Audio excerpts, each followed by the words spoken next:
The Nikon D850. We are pumped about this. It sounds absolutely fantastic. 46 megapixels at 9 frames a second, shooting 4K video. Now, first, Nikon has officially announced the development of the D850, but they haven't officially given all this information out to the public. This comes to us through Nikon rumors. Definitely check them out. Somebody basically leaked a bunch of slides, but it all seems legit. And since the information is out there, why would we sit around waiting for them to make an official announcement? 45.75 megapixels is a significant number. That's a lot of pixels. We're almost at the 5DSR's 50 megapixels. And if you were to crop it the same as an APS-C sensor like the D500, you would still end up at 20 megapixels, which means you don't necessarily need to keep your D500 around for sports and wildlife. Now, the D850 with at 9 frames a second can still be a viable sports and wildlife camera even when you have to crop severely. In the past, we've always recommended APS-C cameras, but now we have enough megapixels and a high enough frame rate. It seems like a great kind of do-it-all kind of camera. I calculate the resolution as being 8284 by 5523, give or take a pixel or two. That's just a ton of pixels. Let's speculate wildly about what the DxOMark scores are going to be, what we can expect as far as image quality actually goes. I've put up the numbers for the Nikon D500 because I suspect this full-frame sensor is going to be using the same technology as the D500, since the pixel density ultimately is going to be just about the same. This is a full-frame camera, whereas the APS-C D500 has a much smaller sensor, a little bit less than half the size. That camera got an ISO score from DxOMark of 1324 and a dynamic range score of about 14 EVs. I expect the D850 to have an ISO score of more than twice that at 2979. And I really don't know what the dynamic range is going to be, but it might be about the same since the pixel density is also about the same.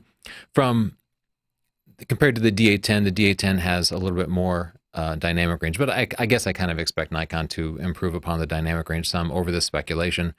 But the ISO score of the D810 would be a little bit lower. So again, that is just taking the D500 sensor and scaling it up from APS-C to full frame. That's what we could expect for the ISO score.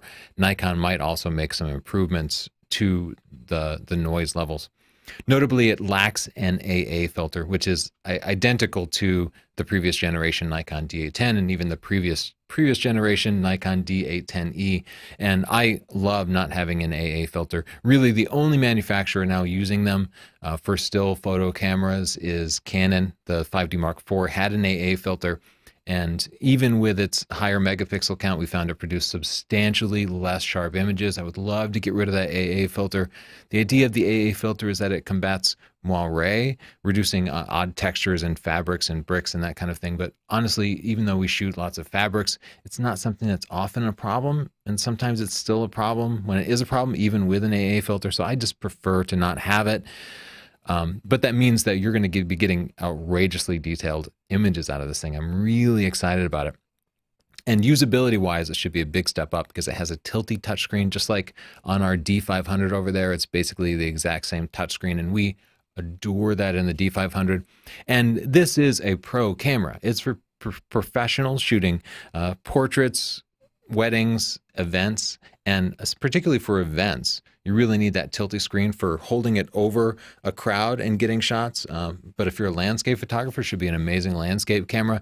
You're often down in the mud because you want to get some flowers in the foreground, and to be able to see the rear screen on a D810 means you have to also be low. So being able to tilt it up and just stand over the camera will make a huge difference. Thanks, Nikon, for giving us that usability. And the touchscreen itself can be really useful for quickly reviewing pictures. You can just pull apart to quickly zoom in, and that means if you're a portrait or wedding shooter and you just want to verify that you're getting focus, you can do so much faster and then get back into the action. It's just a really helpful usability thing. Nikon is giving us 4K video on the D850, and that we could kind of expect that because they offered it on the D5 and the D500. However, we didn't find either one of them to be great 4K video cameras compared to the competition from, say, Panasonic, Fuji, Sony, Olympus, because they had a pretty severe crop factor. Nikon, at least when they developed those cameras, was limited by the fact that they produce their 4K video by doing a 1-to-1 pixel readout from the sensor. In other words, 4K video is 3840 by 2160 pixels like this, and these sensors are something bigger. So you would end up getting a pretty substantial crop on either the D5 or the D500. They couldn't read from the full width of the sensor, reading in multiple pixels and then combining them, like shrinking them down. Lots of cameras do that. The A7R II from Sony does that. The GH5 from Panasonic does that. But Nikon hasn't done that with a camera yet. So if they are doing a 1-to-1 readout, we would end up with about a 4.7 times crop, according to my math. That's a big crop factor. I mean, that means if you put your 24 millimeter lens on there, it would end up being like a 100 millimeter lens. And what if you actually wanted to shoot at 24 millimeters? What kind of you would need to be at like a 6 millimeter lens or something. You just wouldn't be able to shoot wide angle. So I hope Nikon has figured out how to read from the full width of the sensor and then hopefully blend those pixels together. If they use pixel binning, that's almost as good. We'll be happier with that. We'll see. Nikon, when they announced the development of it, they also announced that they would be doing 8K time-lapse. And that was weird to me that they thought that that would be the feature. We'd all be like, whoa, 8K time-lapse? I could not care less about 8K time-lapse. What 8K is 4 times the resolution of 4K video, the video that we're streaming live now. So it's like 33 megapixels compared to the 8 megapixels of 4K video. But a time-lapse is simply a series of still images stitched together. So you could take any camera and, you could take your D810 with 36 megapixels and stitch it together into almost an 8K time-lapse video. Same thing with the A7R II. But I guess it's going to be blending them in camera, which that's considered like a lazy way to do a time lapse. Serious time lapse people would always be taking individual raw photos, so they would have more processing ability, be able to pull the shadows out more and blend together sort of the extremes that you might experience in a sunrise or sunset time lapse. So I would guess I will probably never use this 8K time lapse feature outside of maybe testing it out. Without the grip, the camera gets 7 frames per second, which is respectable. That's a big step up from, I think, the 5 frames per second on the D810, which was always good enough for things like weddings and events, but not really good enough for things like wildlife and sports. Well, not after you get used to a D500 at 10 frames a second. But when you add on that extra grip, it will jump up to 9 frames per second. It probably just literally needs some additional power, like electricity, in order to work that fast and move the mirror and the shutter that fast. And again, I'm super excited about the ability to use a high megapixel camera for wildlife and sports, because that's not something anybody has really given us before. They're packing an XQD card and an SD card in it. This is the same setup as we see on the D500, and we like it on the D500. The D5 itself has 2 XQD cards, and that's a better configuration. The XQD card is actually a much faster format, which means that your buffer unloads faster, which means you're spending less time waiting for the buffer to unload. If you have mixed media like this, the SD card being slow and the XQD card being fast, what a pro would do would be to write RAW files to the XQD card and then write JPEG files to the SD card. And then if the XQD card failed, you would be able to fall back on the JPEG files. I would prefer to have RAW files on both cards. And well, you could do that, but then you would now be limited to the performance, the writing performance of the SD card. So if you're shooting action, you'd have to do the sort of mixed RAW and JPEG. The buffer is rated at 51 raw images. So you'd be able to shoot for, a good 5, maybe 6 seconds, depending on the speed of your card, before it would fill up the buffer. And that's a pretty good run. 50 is pretty good for doing things like sports and wildlife. It probably won't be a problem. It is definitely much smaller than the D500 and the D5 and say the Sony A9, which can pack in like 200 shots in a row before there's any sort of interruption. But the files are much bigger. So the buffer itself is probably about the same size, but you're talking about 45 megapixel files. That's a lot of data to be cramming into the buffer. So 50 raw images should be quite an accomplishment. Still, if you're shooting wildlife or sports, you're going to have to meter yourself a little bit. 153 AF points. This is the focusing system taken directly from the D5 and the D500, and that's like what I've hoped for for the D810 follow-up, because that focusing system is remarkable. It's remarkable. There are things that I like better about the Sony A9 focusing system, but the D5 and D500 have this amazing 3D tracking that will track a moving subject around the frame, and nothing locks on better than that. So if it has that same 3D tracking, I'm going to be absolutely thrilled with the camera. We found it even beat the focusing system at least in my opinion, it beat the 5D Mark IV and the 1DX Mark II focusing system. Let's talk about the focusing point spread. Now, if you use a D500, you know that the focusing points literally go to the edges of the frame, and that's fantastic.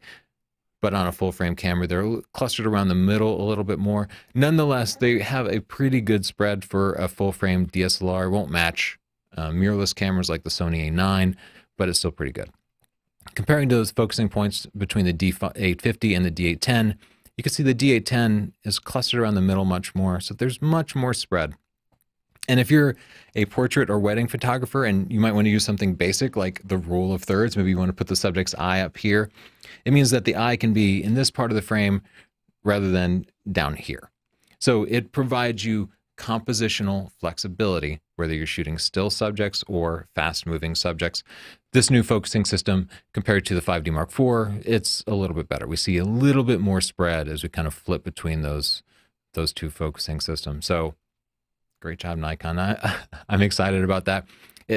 According to Nikon, it will focus down to -4 EV on the center AF point and then -3 EV in the others. EV is this measurement of how much sort of ambient light there is, or light, whatever you're capturing through the sensor, and -4 EV is super, super dark. So we're talking about like a sliver of a moon lighting a rural scene. So I don't think anybody's going to complain about -4 EV. I will say I find these numbers to be meaningless. On previous cameras we've tested, we'll get some camera that claims negative something EV and it doesn't focus as well as something else. Something that I like about the Canon cameras that we haven't necessarily seen before is spot area AF, where it will measure from a very small part of the frame. I'm sort of, I love bokeh. So I love to work with lenses that offer shallow depth of field, especially with portraiture. I like to blur the background, but especially with these high megapixel cameras, it's critical that you focus directly on the eye. And barring some sort of sophisticated eye detection focusing system, something like in the Sony A9, you really need to be using a very small and precise AF point and put that right on the eye. And in the past, the Canons could beat the Nikons on this because the focusing points in the Nikons would be a little bit fatter and they might catch an eyelash or just the brow of the eye. That sort of missing focus by that much with a sharp lens and a high resolution camera can make the shot unusable, at least in a large format. So I think the spot area AF will offer a real practical advantage over it. We expect to see f8 AF as well for people who might want to be stacking teleconverters, for example, for really long distance shooting. Maybe the thing I'm most excited about is what they call the quiet shooting mode, which sounds like a silent shooting mode based using an electronic shutter. So the mirror and the shutter won't be moving. It'll just be taking pictures, and it slows down a little bit. It's at 6 frames per second now, but it's silent. And if you've used something like a Sony A9 or any camera with a silent shutter, it changes how you shoot, especially if I've had to shoot like a quiet jazz concert with a Nikon D5, and I feel like when I'm shooting, I'm louder than the musicians, because the shutter and mirror on that thing are so loud, even in its quiet mode. To be able to be silent is a real game changer and will definitely help slow the flow of people moving into mirrorless systems for features like this. It's something I've been asking for the silent shutter on DSLRs for the longest time, so thank you, Nikon, for doing it. I am confident that you're going to have to be using the live view screen, the rear screen, when shooting silently, however, because if you use the optical viewfinder, then the mirror would have to be moving up and down. And I don't think there's necessarily any way they could do that. They could make it quieter and still have the mirror active, but to be silent, you would definitely have to be using the live view. And unfortunately, my experience using live view on Nikon cameras is that the focusing then kind of sucks. Nikon just isn't that great at that. Nonetheless, I'm excited to get that in my hands and actually test it. The native ISO range is 64 to 25,600. The upper range here is totally arbitrary. They could go to 10 billion if they felt like it, because at some point they're just multiplying all the values by 2 every time. So there's no arbitrary. The upper limit is arbitrary, and I don't know why they didn't give it a upper rating of 1 million like they did the D5 and the D500. Again, that's arbitrary. They just decided not to. There's an extended ISO range going all the way down to ISO 32 up to ISO 100,000, which is plenty. You don't need to go to 1 million. I will say on the D810, the base ISO is 64, and that was one of our favorite features because that would allow us to get cleaner images, like medium format clean, when you could shoot at the base ISO. And one more weird thing, the D810's native ISO 64 is actually ISO 50, like, because for some reason they always exaggerate the ISOs.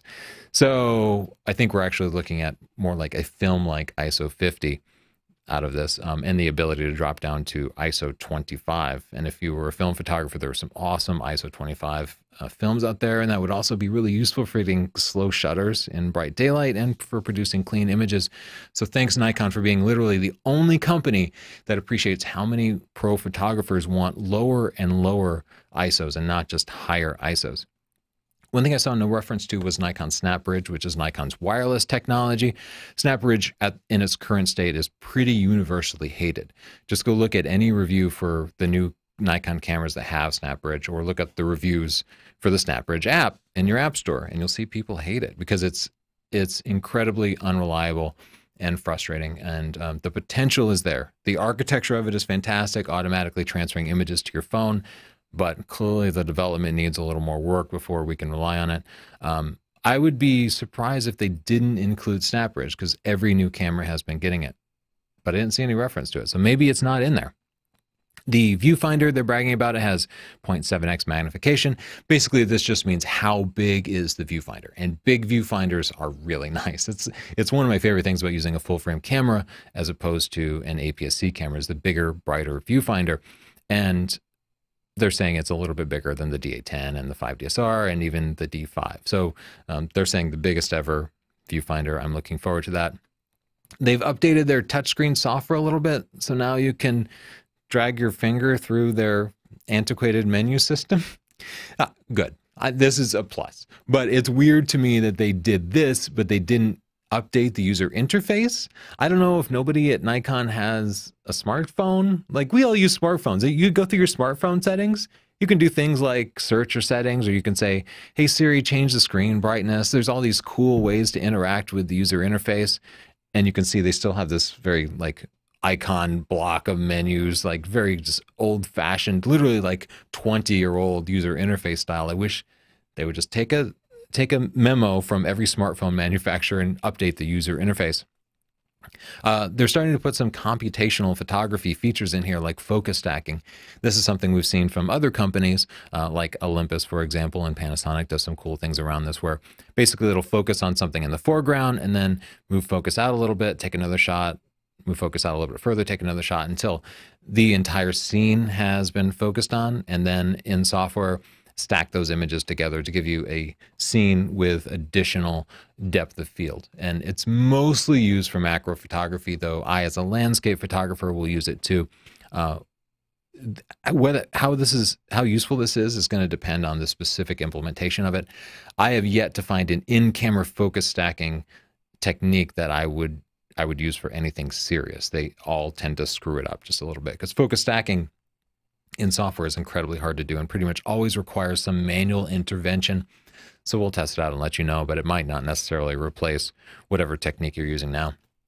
Like the D5 and the D500, it has illuminated buttons. Thank you. This is fantastic. If you have ever been a night photographer, you will really appreciate the illuminated buttons. I don't know why other manufacturers haven't picked up on that. This pretty much crushes the Canon 5D Mark IV. It has more pixels with no AA, so we're going to see way more detailed images out of the exact same lenses. It has a higher frames per second, making it more useful for sports and wildlife. And it has a tilting screen, which is the biggest problem with trying to use the 5D Mark IV, especially if you've gotten used to the tilting screen on other cameras. And it has real silent shooting with an electronic shutter, which every event and wedding photographer will or really appreciate. Or even shooting sports like tennis and golf where things need to be quiet, that is going to be huge. Those people who need that right now are just fleeing to mirrorless cameras at the moment. The 5D Mark IV still beats it in a couple of ways, like the live view focusing. I presume Nikon hasn't made a massive leap here because they didn't mention it, which is the same video focusing. Canon, their dual pixel autofocus is amazing, and they beat pretty much everybody in that category. Compared to the Sony a7R II, the other high megapixel competitor, it blows it away in a lot of ways. It has, well, a few more megapixels, but more importantly for pros, it has dual memory cards, almost unforgivable on the a7R II. It's really scary to shoot to one card. It has a much bigger battery that was a constant nuisance on the a7R II. It has a touchscreen, which for some reason Sony would never put in. And especially for tracking moving subjects, the focusing is definitely going to beat it for things like sports. And of course, you have that entire Nikon infrastructure of lenses. The latest Sony G Master lenses have been great, but Nikon has been making lenses for this mount, like since literally the 50s. So you have so many lenses to choose from. It's going to be a great option, but the a7R II still beats it in a few key ways. I much prefer an electronic viewfinder over an optical viewfinder. And I know it's Coke and Pepsi and people are really opinionated one way or the other, but the ability to preview my exposure, to never miss, never accidentally overexpose or underexpose a shot, to always nail the histogram and expose to the right perfectly, to never have to chimp, never have to shoot and then review your pictures to make it because you see it as you're taking it, just as you would see it, to shoot black and white and actually see it in black and white. Electronic viewfinders are amazing. Magnify inside the viewfinder, review your pictures in the viewfinder if you're shooting in a dark environment and you don't want the back screen to light up the whole world. We need a Nikon DSLR with an EVF. Nikon has promised a pro mirrorless camera coming soon, which will certainly have that EVF, but there's no reason they can't put an EVF in an SLR, or at least give us a hybrid viewfinder. There's also no sensor stabilization, which at this point for me has almost become a deal breaker, because sensor stabilization is so terribly useful, especially if you're somebody who likes prime lenses. If you want to use 50mm f1.4 or 24mm f1.4, those are you'd pick a fast lens for low light shooting, right? You would, and those fast lenses are all prime lenses, and literally none of them have image stabilization. But if you're shooting in low light and you're hand holding, you would want to use a slow shutter speed. So if I grab an a7R II, I can put a 24mm f1.4 on that and do night photography at ISO 100 and like a quarter of a second. I can hand hold it at a quarter of a second, which means I don't have to carry a tripod around. It's game changing, especially with high megapixel cameras. The reciprocal rule is nonsense. So some people are going to say, oh, I just need to pay attention to the reciprocal rule. Maybe I use a higher ISO, but you can't, if you're shooting at 100mm, you can't necessarily get a shake-free shot at 1/100th of a second if you have a 45 megapixel sensor. We discovered this with the 50 megapixel 5DSR after traveling with it and getting back and just seeing how many of our unstabilized shots were shaky when the shutter speed was even twice the reciprocal rule. Without sensor stabilization, there's always some movement in handheld shots, and any amount of movement is going to reduce the effectiveness of all those pixels. So you pretty much will be limited to using stabilized lenses or very fast shutter speeds of like 1/1000th, 1/2000th of a second. And the a7R II probably also has better video or live view focusing than Nikon, just based on our experience with every other Nikon out there. Let's talk about the things that we're disappointed with. Still has that retro LCD screen on the top. Literally the same screen from your 70s Casio watch. Other manufacturers have integrated color displays, OLED displays, which can be very low power, but they're easier to see in light. And for some reason, Canon and Nikon, well, they only compete with each other, I think. They don't care what anybody else does. And neither one of them has changed, so they just keep both doing it. As I said, no electronic viewfinder, which I consider to be huge, nor sensor stabilization, and that same live view focus. I actually don't know that they didn't include USB focusing. Maybe it's not too late, but please, would you give us USB charging? Because we travel a lot and we have USB chargers with us. And while the battery lasts a long time, it would be so nice to not have to carry a separate charger with us, or to be able to just grab some quick juice in an airplane or an airport or your car or whatever. USB charging is so easy to put in there. We don't know the price yet. The D810 is priced at $2,800. The 5D Mark IV is at $3,300, and the A7R II is at $2,900. I expect the price to be around $3,000, maybe $2,999. They could certainly charge more than Canon does for the 5D Mark IV. I feel like it's more camera. So I wouldn't be surprised to see it come in at $3,500, but I wouldn't expect it to be any more than that. I don't know. Maybe if they make it a great 4K video camera, they might feel comfortable going all the way to $4,000. We'll see. Once again, thanks to NikonRumors.com for providing this information. They are our source, so go check them out. I subscribe to them. And if you want to check out our materials, of course, we have a photography buying guide, which is freshly updated. It even has a section on the D850, which we're going to be expanding soon. And you can pick it up at sdp.io/store. We've just updated it, so it's not currently for sale. The print paperback isn't currently for sale on Amazon, but get it at sdp.io/store. The ebook is $10. The paperback is more. If you're unhappy with it, I'll give you your money back. Doesn't matter. We also have books on photography, Lightroom, and Photoshop that you can pick up on these links. The most stunning digital photography, the most popular photography book in the world for years now. You can go to Amazon and just check out the reviews. Thanks so much. Ask any follow-up questions down in the comments below, and add any corrections down below, because this is a live broadcast and I tend to make some mistakes like that. Bye.